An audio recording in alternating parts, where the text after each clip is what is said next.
Ito yon. So meron siyang malaking puno na mangga. Saan? Ate, hindulo? Ilang square meter to, ate? Ate, pakiano mga ilang square meter? 3 po. Ay, 3 Apo. Aray, aray ko. Alika. Dito, malamig dito. Oh, malamig talaga rito. Ah, lamig. So ito yung mohon. Ilang square meter to? 250. Alika, tinan natin kung ano meron dito. Hindi ko pa ito nakikita eh. Nay, mauna ka nga, Nay. Gumagalaw doon ng haba. Kasi gusto ko ikaw muna makagat, Nay, bago ako. Nay, lika. Galing na tayo ng Bambay tayo. Hindi ko pa nakikita dito, lika. Tingnan natin.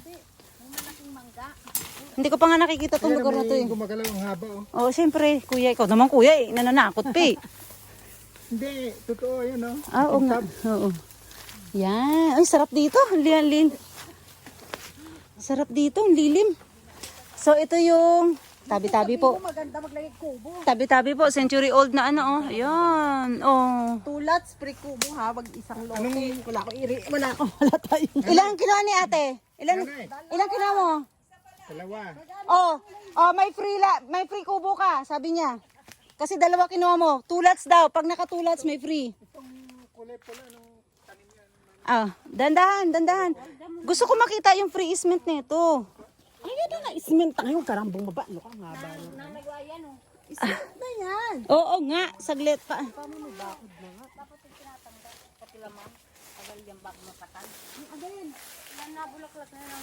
Nay, sama mo ako rito.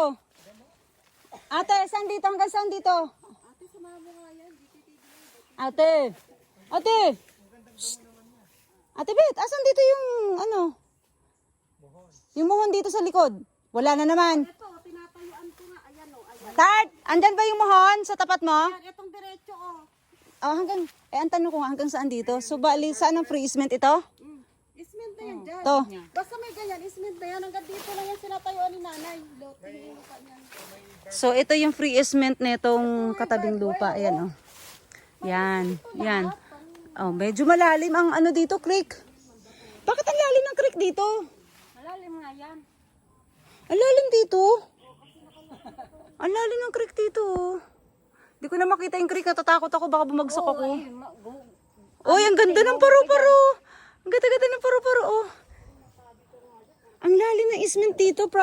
Ang tindi ng... Ba't ang lalim? Dapat yung tataniman ng mga kahoy. Tapos, eto din, yung may free easement din yung kabilang lote. Yan, yung kabilang lote may free easement din siya. Dalawa yan, te, di ba? Oo nga po, pero ibig sabihin... Sige, tingnan natin yung kabila. Yung kabilang side. Yung last two. Yung last two kasi parang alam ko wala yung easement eh. Halika. Ang lalim ng creek doon natin. Mas malalim pa sa akin. Pababa na yung lupa. Bakit ang lalim? Ibig sabihin lumalim yung creek. Pababa yung creek siya. Dapat yung tataniman ng ano. Dito tayo. Mas malalim yung creek doon kaysa sa lupa ko. Mas malalim. Maganda yung sa iyo pababa. Oo. Oo. Dahan-dahan ha. Oh, the best nga yun. Ito yung, magkano to at ilang square to te? Ito yung 300. Yung pinakita ko sa likod kanina na may easement, yan yun. So hanggang dito yan. Yan. Simula rito hanggang no kanina, yung 300. Ito, 350. Ito kuya, dito yung maraming saging. Oh, baka habulin tayo niyan. Ito yung 350. Yan. Hindi namin mapasok masyadong masukal eh. Ayun yung, ano yun yun? Yan. Puno doon ng saging. Yan. 400. Oh, meron na namang ano oh. May ampalaya na naman oh. May harvest na naman si nanay ampalaya rito oh. Kahit saan na lang tumutubo yung ampalaya eh. Oh. Ito rin oh, may ampalaya din. Ha? Pupunta yung isa? Ewan ko nga ate. Ito maraming ano to. Maraming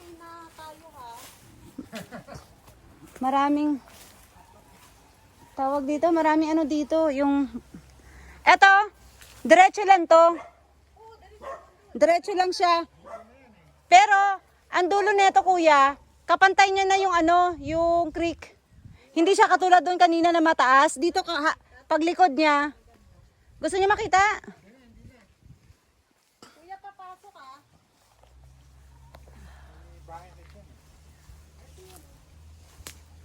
paano kapantay yung ano, creek? Kapantay lang niya ang creek, kuya.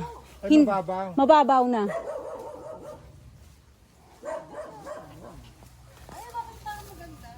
Ate, halika.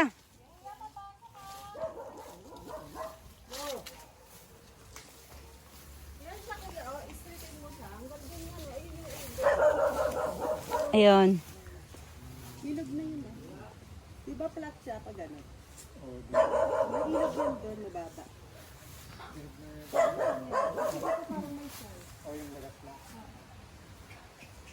Yan. To maraming ano, puro ano, tawag dito, puro saging yung loob.